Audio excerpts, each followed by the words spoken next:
영상 시작 전 좋아요, 구독 눌러주시면 영상 제작에 큰 도움이 됩니다. 오랜 옛날 평화로운 마을에 섬뜩한 그림자가 들이우기 시작했습니다. 보름달이 뜬 밤이었지요. 마을 어귀 깊은 우물에서 핏빛 물이 넘실넘실 흘러넘치더니 그 다음날 새벽 젊은이들이 하나둘 고통 속에 쓰러졌습니다. 밤이 깊어질수록 마을 어귀의 성황당에서는 찢어지는 듯한 울음소리가 들려왔고 그 소리는 달이 기울 때까지 이어졌죠. 마을 사람들은 공포에 질려 웅성거렸습니다.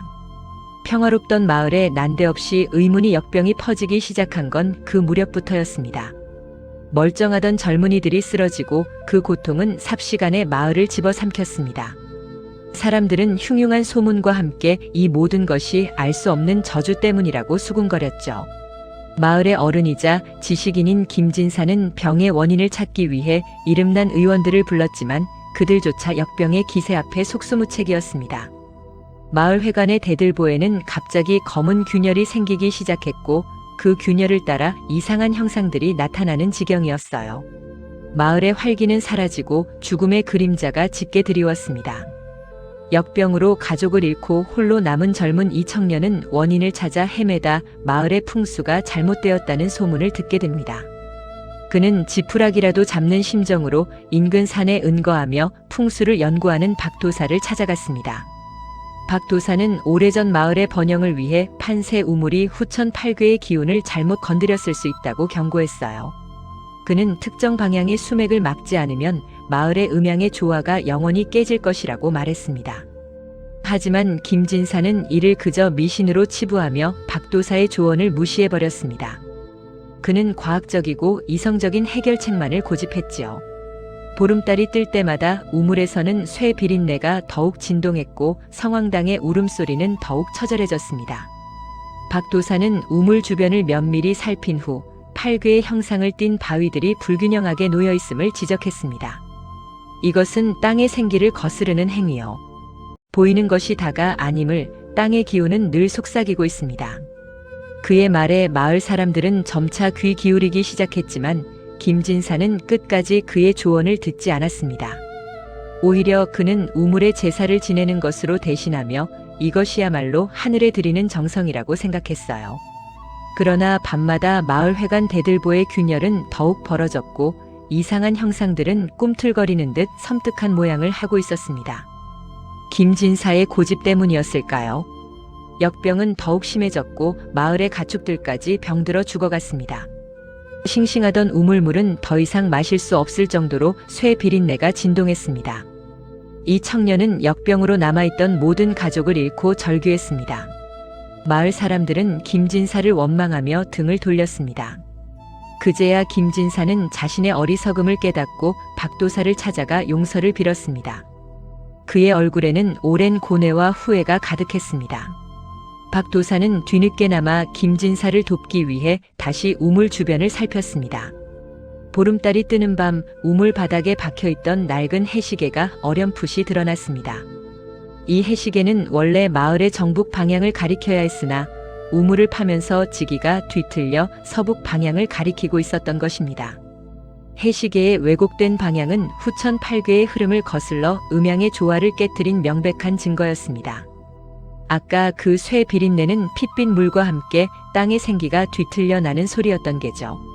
성황당의 울음소리는 비단 저주가 아닌 땅이 고통받는 소리이자 왜곡된 8괴의 기운에 희생된 원혼들의 절규였던 겁니다. 박도사의 설명을 듣자 그제야 김진사는 우물을 팔 때 당시 경쟁자였던 이웃이 은밀히 해시계의 방향을 바꾸도록 사주했던 과거를 기억해냈습니다. 이웃은 김진사의 번영을 질투하여 마을 전체의 재앙을 몰래 계획했던 것입니다. 모든 단서가 명확해지자 진정한 가해자와 피해자가 뒤바뀌는 순간이었습니다. 이웃의 악행이 드러나고 마을 사람들은 분노했습니다. 김진사는 자신의 모든 재산을 털어 마을 사람들을 치료하고 우물을 메우는 데 사용했습니다. 후천 8괴의 균형이 깨진 땅의 기운을 되돌리기 위해 박도사는 새로운 터를 잡아 연못을 파고 작은 정자를 세웠습니다. 쇠약해진 김진사는 마을 어귀의 성황당에서 자신의 잘못을 참회하며 여생을 보냈습니다. 어떠셨나요? 이 이야기는 바로 팔괘오행이 무엇인지 알려주는 이야기라고 할 수 있습니다. 팔괘는 동양의 오래된 지혜로 이 세상 모든 자연 현상과 인간사를 8가지 상징으로 표현한 개념이에요. 후천 팔괘는 이 팔괘가 시시각각 변화하는 세상의 기운을 어떻게 조화롭게 이루는지 보여주는 원리이고요. 그리고 음양의 조화란 모든 만물이 가진 상반된 두 기운이 서로 균형을 이루어 생명력을 유지하는 상태를 말합니다. 이처럼 마을의 새 우물은 후천 팔괘의 균형을 깨뜨려 음양의 조화가 무너지고 땅의 지기가 왜곡되면서 역병과 같은 비극이 시작된 것이죠. 이 이야기는 땅의 이치를 거스르는 인간의 탐욕이 얼마나 큰 재앙을 불러올 수 있는지 생각하게 합니다. 지금 당신의 선택이 집안의 운명을 송두리째 바꿀 수도 있다는 것을요. 메워진 우물 아래 핏빛 진흙 속에서 무언가가 희미하게 빛나기 시작했습니다. 과연 그 빛은 무엇이었을까요? 다음 이야기에서 그 비밀을 풀어보겠습니다. 어둡고 고요한 밤이었어요. 마을 부자 최영감의 집 뒤뜰, 고요히 잠든 조상묘에서 갑자기 섬뜩한 불빛이 번쩍였습니다. 이내 으스스한 기운이 감돌고 다음날 새벽 마당의 닭들이 마치 피를 토하듯 허망하게 쓰러져 죽어나가기 시작했지요. 그때부터였어요. 최영감 집안에 들이운 쓰러지는 복토의 그림자가. 옛날 옛적 한 마을에 대대로 불을 쌓아온 최영감이 살았어요. 그의 곳간은 언제나 풍성했고 마을 사람들은 그를 부러워했죠. 하지만 최영감의 마음속에는 늘 불안의 그림자가 드리워져 있었어요. 아들의 사업이 연이어 실패하면서 애써 모은 재산이 마치 바닷물처럼 스며드는 것을 보며 초조함을 감출 수 없었거든요. 그는 자신의 복이 다하는 것만 같아 밤잠을 설치곤 했습니다. 그러던 어느 날 그는 마을에서 용하다고 소문난 점바치를 찾아갔어요. 도사님, 부디 저희 집안의 운수를 점쳐주시오. 이대로 가다간 모든 것을 잃을 것만 같습니다. 최영감은 간절한 목소리로 점바치에게 매달렸습니다. 점바치는 최영감의 이야기를 듣고는 고개를 끄덕이며 묘한 웃음을 지었어요. 영감님, 조상 묘의 자리가 문제인 듯 합니다. 지금 자리는 12운성 중 쇠의 기운에 갇혀 집안의 재물을 조금씩 갉아먹고 있어. 묘를 인근의 황금밭으로 옮겨야만 합니다. 그래야만 영감님의 복이 다시 살아날 것이요.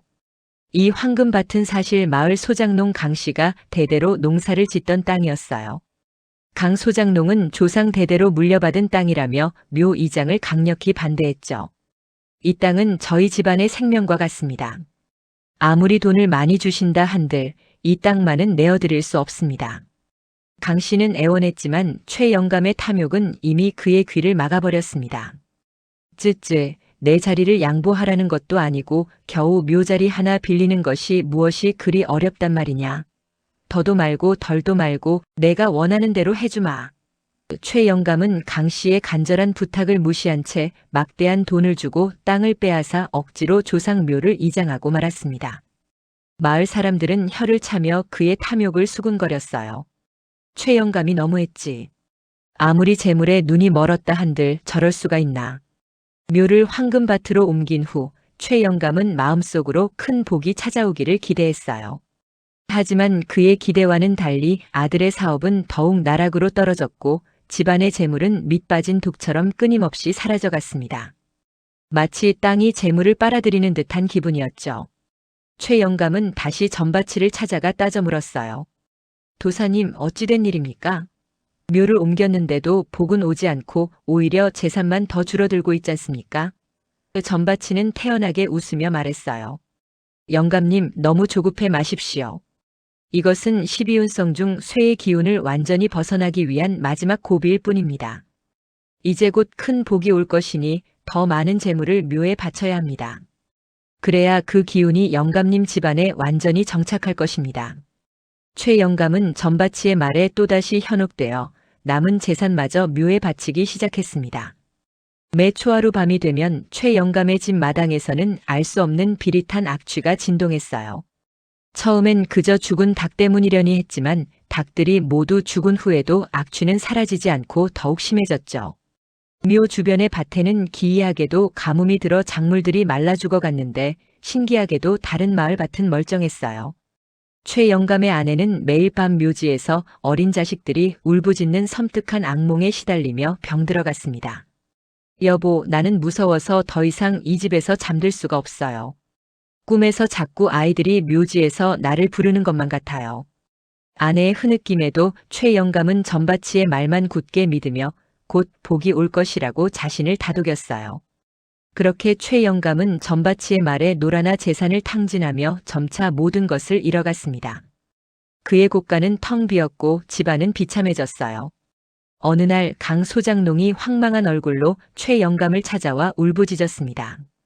영감님, 어찌 이리 매정하실 수 있습니까?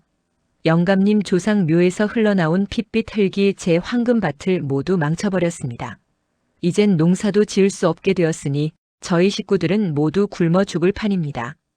최영감은 그제야 자신의 탐욕이 빚어낸 비극의 실체를 깨닫는 듯 했어요.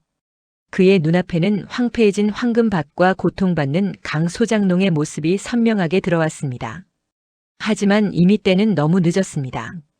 그는 자신이 저지른 죄의 무게에 짓눌려 고개를 들 수 없었죠.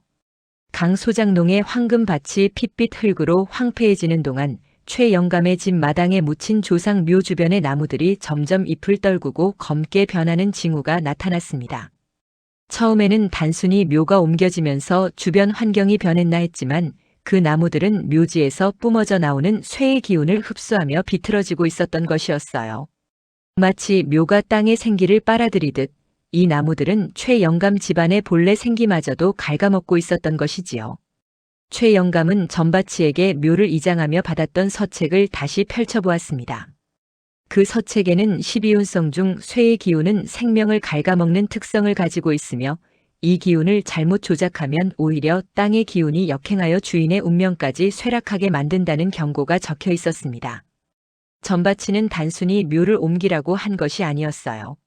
황금밭으로 묘를 옮기게 한 것은 최영감의 탐욕을 이용해 그를 쇠 기운의 순환 이치에 갇히게 하여 서서히 파멸시키기 위한 교활한 계략이었던 것입니다. 핏빛 흙과 죽어가는 나무들은 묘가 최영감에게 복을 가져다 주기는커녕 오히려 그의 재물과 생명력을 흡수하고 있었다는 섬뜩한 증거였죠. 최영감은 자신의 탐욕 때문에 전바치의 덫에 걸려들었음을 깨달았습니다. 모든 것을 잃은 최영감은 마을 사람들의 손가락질을 받으며 마을에서 쫓겨나게 됩니다. 그의 탐욕과 전바치의 거짓말에 노란한 죄는 너무나 컸습니다. 강 소장농은 황폐해진 밭을 복구하기 위해 절망적으로 애썼지만 쉽지 않았어요. 마을 사람들은 최영감의 비극적인 몰락을 보며 땅의 지기를 함부로 건드리는 탐욕의 끝을 경계하는 규칙을 세웠습니다. 그 후로 마을 사람들은 명당을 탐하기보다는 순리에 따라 땅을 경작하고 조상을 모시는 지혜를 얻게 되었지요. 최영감은 12운성의 쇠의 덫에 스스로 갇힌 채 영원히 방황하는 삶을 살게 되었습니다. 그의 비참한 말로는 탐욕이 인간을 어디까지 이끌 수 있는지 보여주는 슬픈 교훈으로 길이 남았다고 해요. 우주 만물의 기운 순환을 말하는 8개 오행의 이치 속에 12운성이 자리하고 있습니다. 12운성은 인간의 생로병사와 같이 사물의 변화 과정을 12단계로 나누어 기운의 강약을 나타내는 풍수 개념이에요. 그중 쇠는 기운이 점점 쇠약해지는 단계를 의미합니다. 모든 생명이 그러하듯 땅의 기운 또한 쇠의 단계를 거치게 되죠. 오늘 이야기 속 최영감의 조상 묘에서 흘러나온 핏빛 흙과 주변 나무들이 죽어간 것은 땅의 지기가 쇠의 기운에 사로잡혀 생기를 잃어가는 현상으로 볼 수 있어요. 이는 쇠락의 기운이 주변에 퍼져나가 모든 것을 갉아먹는 것을 상징한다고 합니다. 이처럼 12운성의 쇠는 단순히 약해지는 단계를 넘어 주변의 활력마저 앗아가는 무서운 힘을 지녔다는 뜻이지요. 땅의 기운이 이처럼 인간의 운명에 영향을 미치는 것이 바로 8개 오행의 섭리라고 합니다. 탐욕은 종종 인간의 눈을 멀게 만듭니다. 당장의 이득에 집착하여 순리를 거스르게 되면 더 큰 재앙을 불러올 수 있다는 것을 최영감의 이야기를 통해 알 수 있었죠. 진정한 복은 자연의 이치와 조화를 이루는 지혜로운 마음에서 비롯되는 것이 아닐까요? 재물을 탐하여 모든 것을 잃은 최영감의 이야기는 오랜 시간이 흘러도 우리에게 깊은 울림을 전해줍니다. 과연 우리 주변에도 이처럼 탐욕이 불러온 비극은 존재하지 않을까요? 옛날 아주 먼 옛날 부와 명예에 목말랐던 한 젊은 양반의 이야기가 전해져 내려옵니다. 그의 욕망이 어떻게 연못의 비밀을 깨고 파멸을 불러왔는지 함께 들어보실까요? 가난한 집안에서 태어난 이 양반은 입신양명하여 가문을 일으키고 싶은 마음이 간절했습니다. 그는 밤낮으로 책을 읽고 글을 쓰며 과거 준비에 매진했지만 번번이 낙방하며 절망에 빠지곤 했죠. 그러던 어느 날 그는 우연히 마을 어귀에서 오래된 전설을 듣게 됩니다. 바로 숨겨진 12기생 연못에 얽힌 이야기였어요. 그 연못의 기운을 따르면 큰 부와 명예를 얻을 수 있다는 소문이었죠. 이 양반은 지푸라기라도 잡는 심정으로 백방으로 수소문하여 그 연못의 비밀을 안다는 정풍수사를 찾아갔습니다. 꼬부랑 할머니처럼 허리가 굽은 정풍수사는 이 양반의 간절한 눈빛을 한참 동안 물끄러미 바라보았죠. 그리고는 느릿한 목소리로 입을 열었어요. 이보시오, 젊은이. 자네의 마음은 하늘에 닿았으니 내가 이 연못의 비밀을 알려주리다. 이 연못은 예부터 신비한 기운을 품고 있어 그 물을 길어 12섬지기 밭에 꾸준히 뿌리면 삼합의 길신이 발동하여 자네에게 큰 부와 명성을 안겨줄 것입니다. 이 양반은 두 눈을 반짝이며 귀를 기울였습니다. 꿈에 그리던 부와 명성을 얻을 수 있다는 말에 가슴이 벅차올랐죠. 그러나 정풍수사는 곧이어 엄숙한 목소리로 경고했습니다. 허나 명심해야 할 금기가 있어. 연못에 피어나는 연꽃을 절대로 꺾어서는 안 됩니다. 이 연꽃은 연못의 수호신인 12기생의 혼을 상징하니 만약 이를 꺾는 순간 자네가 얻은 복은 저주로 변하고 재물은 밤마다 알 수 없는 힘에 의해 갉아먹힐 것입니다. 이 약속을 굳게 지키겠습니까? 이 양반은 주저없이 맹세했습니다. 네, 어르신. 만에 하나라도 금기를 어기는 일이 없도록 하겠습니다. 그의 눈에는 오직 성공에 대한 열망만이 가득했어요. 정풍수사의 가르침대로 이 양반은 매일 연못에 물을 길어 12섬지기 밭에 부지런히 뿌렸습니다. 처음에는 아무 변화도 없었지만 보름달이 뜨는 밤마다 연못의 물결이 유난히 격렬하게 일렁이더니 신기하게도 갓의 작물들이 무럭무럭 자라기 시작했죠. 거짓말처럼 그해 농사는 대풍년을 이루었고 이 양반의 집안은 점차 부유해졌습니다. 그는 그 재물로 학문에 더욱 정진했고 마침내 과거에 급제하여 큰 벼슬을 얻고 재상의 자리에 오르게 됩니다. 그의 명성은 온 나라에 자자해졌고 사람들은 그를 복받은 재상이라 칭송했습니다.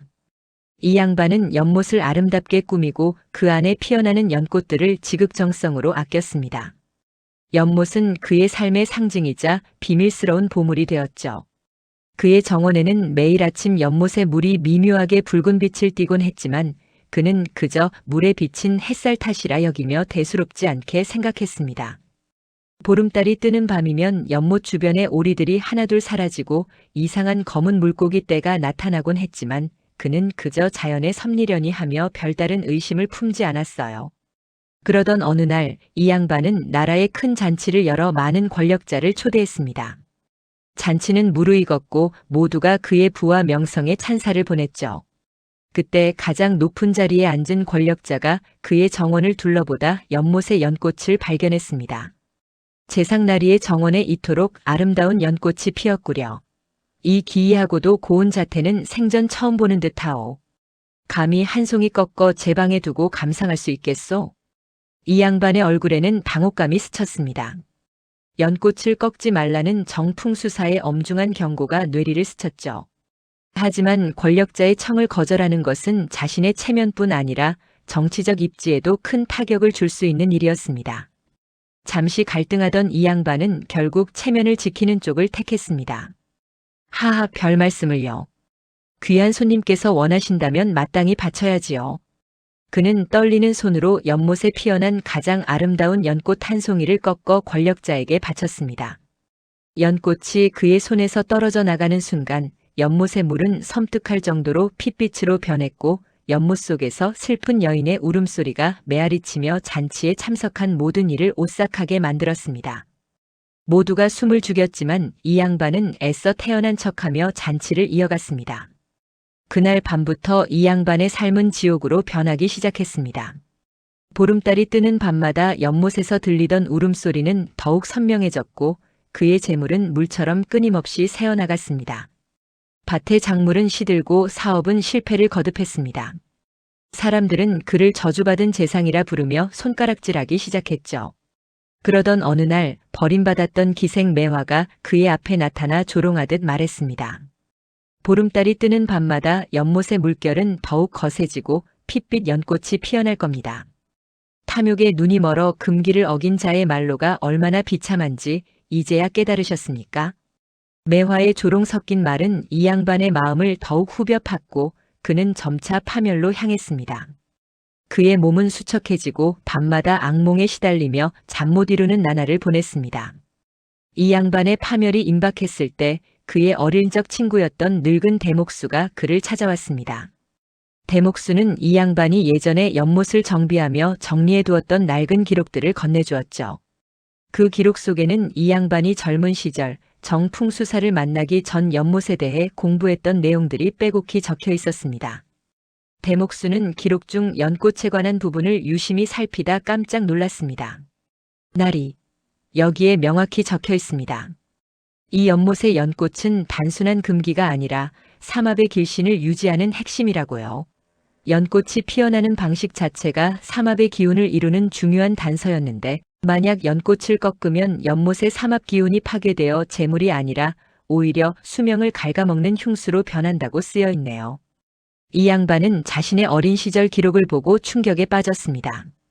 그는 연꽃이 단순히 기생들의 혼을 상징하는 금기인 줄로만 알았지 그것이 삼합의 기운을 유지하는 핵심적인 풍수 규칙이었음을 전혀 알지 못했던 것이었습니다. 그의 체면을 위한 행동이 곧 자신의 파멸을 불렀다는 진실이 뒤늦게 밝혀진 순간이었죠.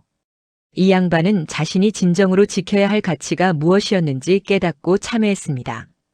그는 더 이상 재물과 명예에 연연하지 않고 남은 모든 재산을 사회에 환원했습니다. 그리고 버림받았던 기생 매화에게 진심으로 용서를 구하며 그녀의 아픔을 보듬어 주었죠. 이 양반의 이야기는 마을 사람들에게 큰 교훈이 되었습니다. 사람들은 삼합의 중요성과 금기의 지혜를 배우며 순리를 따르는 공동체의 덕목을 지키게 되었습니다. 이 양반은 여생을 조용히 보내며 12기생의 연못을 돌보는 데 헌신했고 연못의 물은 점차 맑은 빛을 되찾아갔다고 합니다. 이야기 속 이 양반은 풍수의 중요한 개념인 삼합의 길신을 활용하여 큰 성공을 거두었습니다. 삼합이란 역학에서 12운성의 특정한 글자들이 모여 강력한 에너지를 형성하는 것을 말하며 흔히 세 가지 기운이 합쳐져 길한 기운을 불러오는 것으로 여겨집니다. 이 양반이 연못의 물을 밭에 뿌려 얻었던 복은 바로 이 삼합의 길신이 발동했기 때문이죠. 연못의 연꽃은 삼합의 기운을 유지하는 핵심적인 장치였으나 그 금기를 어기면서 좋은 기운이 사라지고 흉한 기운이 돌았던 것입니다. 결국 이야기의 모든 불행은 길신이 흉수로 변했기 때문에 일어났던 일이라고 합니다. 탐욕은 눈을 가리고 체면은 때로 진정한 가치를 보지 못하게 합니다. 이 양반의 이야기는 우리에게 무엇을 이야기해주고 있을까요? 과연 우리는 우리 주변의 작은 경고들을 귀 기울여 듣고 있을까요? 메마른 땅에 새로운 생명을 불어넣으려던 한 소녀의 지극한 효심이 마을에 어떤 기적을 가져왔을까요? 다음 이야기도 기대해주세요. 밤마다 폭우가 쏟아지던 해였지요. 으스스한 달빛마저 먹구름에 가려진 그런 밤이었습니다. 잠든 마을을 깨울 듯한 굉음과 함께 산사태가 조상님의 잠든 산소를 덮쳤습니다. 흙더미 속에서 터져나오는 형제의 절규는 마치 땅이 갈라지는 소리처럼 섬뜩하게 울려 퍼졌지요. 그날 밤 땅의 이치가 뒤틀리고 운명이 엇갈리는 비극이 시작된 겁니다. 옛날 어느 마을에 형과 아우가 살고 있었습니다. 형은 큰 부를 누렸지만 재물에 대한 욕심은 끝이 없었습니다. 반면 아우는 가난했지만 마음이 정직하고 효심이 깊었지요. 가세가 기울기 시작하자 욕심쟁이 형은 가문의 번영을 위해 조상 산소를 명당으로 옮기려 했습니다. 그는 용하다는 풍수사를 찾아가 자신의 재물을 아낌없이 내어주고는 가장 좋은 명당을 자신의 몫으로 차지해 달라 청했습니다. 풍수사는 형의 욕심을 눈치챘지만 이미 많은 돈을 받은 터라 어찌할 도리가 없었지요. 그는 결국 마을 뒤편에서 가장 명당이라 일컬어지는 자리를 형에게 내어주고 아우에게는 겨우 허름한 터를 배정했습니다. 아우는 이의를 제기할 수 없었습니다. 그저 묵묵히 형이 내어준 땅에 조상님을 모실 뿐이었지요. 산소 이장 전 풍수사는 형에게 조심스레 경고했습니다. 선천팔괴의 이치에 따라 조상 묘의 좌양은 살아있는 자손의 기운과 사국오행의 조화를 이루어야 합니다. 만약 이 좌양을 탐욕으로 뒤틀면 땅의 기운이 역행하여 대대로 불운을 부를 것입니다. 형은 풍수사의 말을 그저 미신으로 치부했습니다. 그는 자신에게 가장 큰 복을 가져다 줄 것이라 믿는 방향으로 묘를 쓰고는 흡족해 했습니다. 그런데 이상한 일이 벌어지기 시작했습니다. 산소를 이장한 후 형은 밤마다 잠을 이룰 수 없었습니다. 집안에서는 알 수 없는 둔탁한 울림이 들려왔고 뒤뜰에 심어놓은 귀한 꽃들은 뿌리부터 시들어 죽어갔습니다. 사업은 연이어 실패하고 가정에는 불화가 끊이지 않아 매일 다툼이 일어났지요. 반면 아우의 집은 달랐습니다. 마루 밑에서는 늘 따뜻하고 부드러운 바람이 불어왔고 이름 모를 들꽃들이 마당 가득 피어났습니다. 가난했던 아우는 뜻밖의 행운이 연이어 찾아와 점차 부유해졌습니다. 장날마다 아우의 가게는 사람들로 북적였고 형의 가게는 파리만 날렸지요. 형은 아우의 복을 질투했습니다. 어느 장날 형은 마을 이장 앞에서 아우를 붙들고 소리쳤습니다. 내가 내 복을 빼앗아갔다. 어찌 내가 나보다 잘 살 수 있단 말이냐. 마을 이장은 두 형제의 갈등을 보다 못해 묘책을 내놓았습니다. 두 분 형제께서는 1년 동안 서로의 집에서 역할 교대를 하며 살아보는 것이 어떻습니까? 그럼 누가 누구의 복을 빼앗았는지 명확해질 겁니다. 형은 아우의 집에서라도 복을 찾을 수 있을까 기대하며 제안을 받아들였습니다. 아우는 망설였지만 형의 억울함을 풀어줄 수 있다면 기꺼이 따르겠다고 했습니다.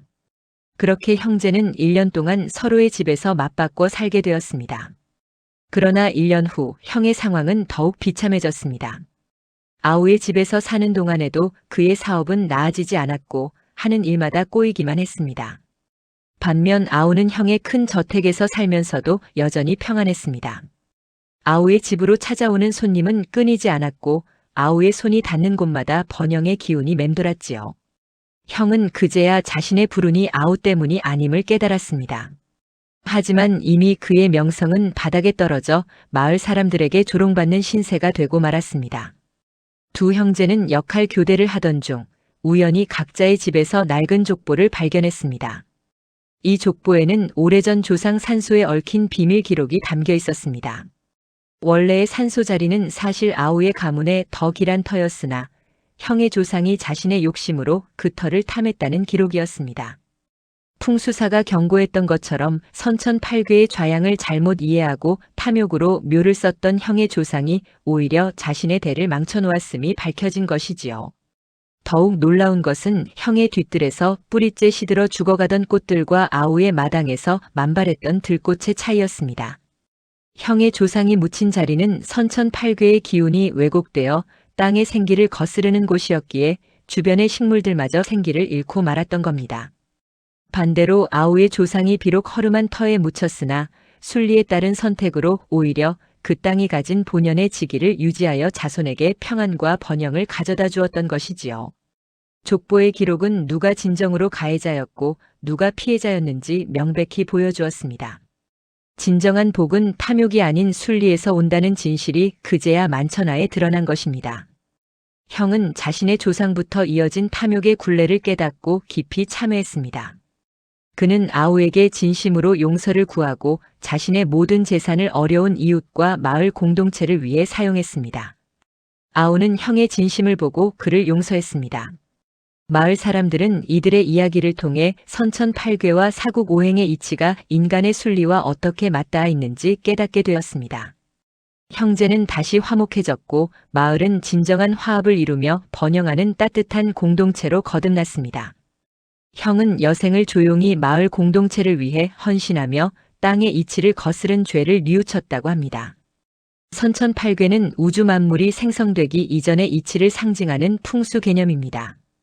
이는 만물의 본질적인 기운과 변화의 흐름을 나타내지요. 형의 집 뒤뜰에서 식물이 시들고 아우의 집에서 들꽃이 만발했던 것은 바로 선천팔괴의 이치를 거스른 묘자리가 땅의 생기를 빼앗았기 때문이라고 합니다. 땅의 기운은 그 흐름이 매우 중요하여 인위적으로 왜곡하면 좋지 않은 영향을 미칠 수 있지요. 이처럼 땅의 이치는 단순히 보이는 것을 넘어 만물의 본질적인 균형과 조화를 중요하게 여깁니다. 땅은 우리가 발 딛고 살아가는 터전이자 우리에게 많은 것을 내어주는 소중한 존재입니다.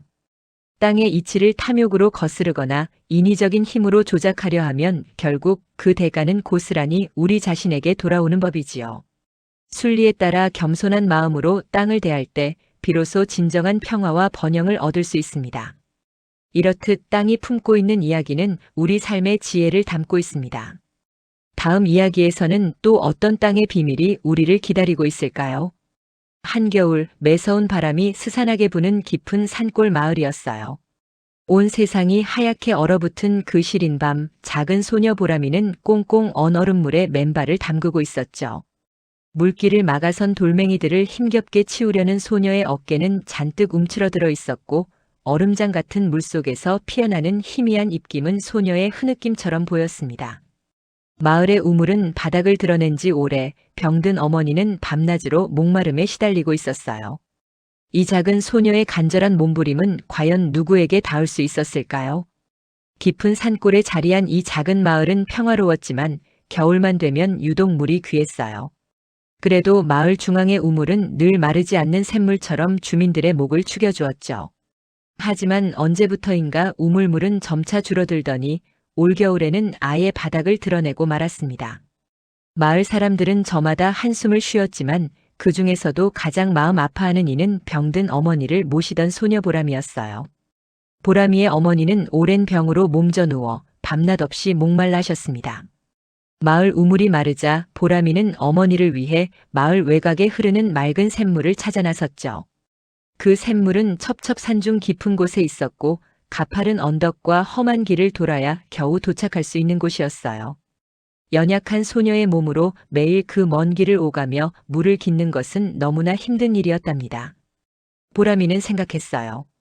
이 물길을 우리 집 앞까지 돌릴 수 있다면 얼마나 좋을까. 보람이의 결심을 들은 마을 어르신들은 고개를 저었습니다.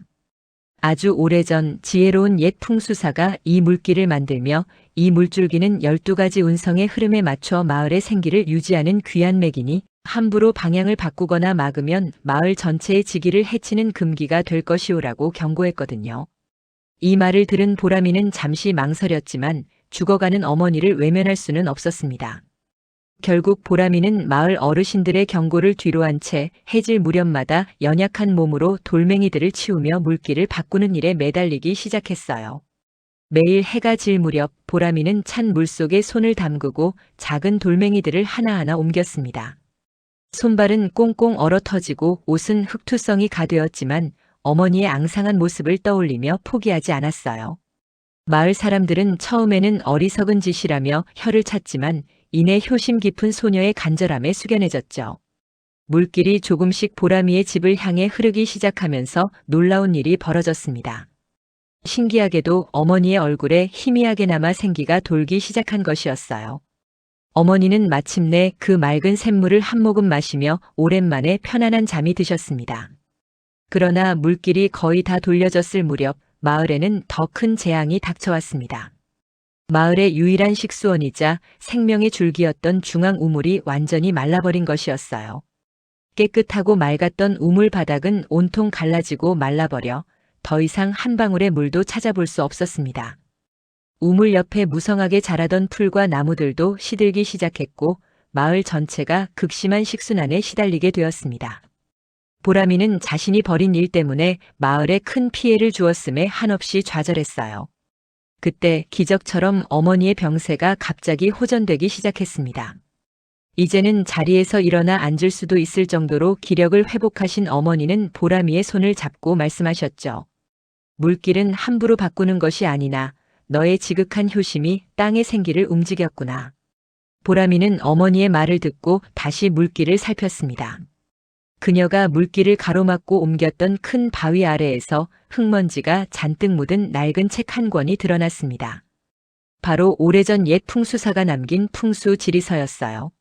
지리서에는 이렇게 적혀 있었습니다. 이 물길은 12운성 중 양에 해당하는 생기의 근원이며 이 물길을 인위적으로 막거나 돌리면 쇠락의 기운이 마을 전체에 돌게 된다고요. 하지만 그 옆에는 작은 글씨로 이런 비밀스러운 내용도 덧붙여져 있었습니다. 지극한 선의와 효심은 일시적으로 땅의 이치를 거스를 수 있으나 그 대가는 반드시 다른 곳에서 치르게 되니 자연의 순리를 겸허히 따르라. 보람이는 깨달았습니다. 어머니의 병세가 호전된 것은 자신의 효심이 잠시나마 땅의 생기를 움직인 덕분이었지만 그 대가로 마을의 다른 생기, 즉 우물과 물길 주변의 식물들이 말라 죽는 고통을 겪게 된 것이었어요.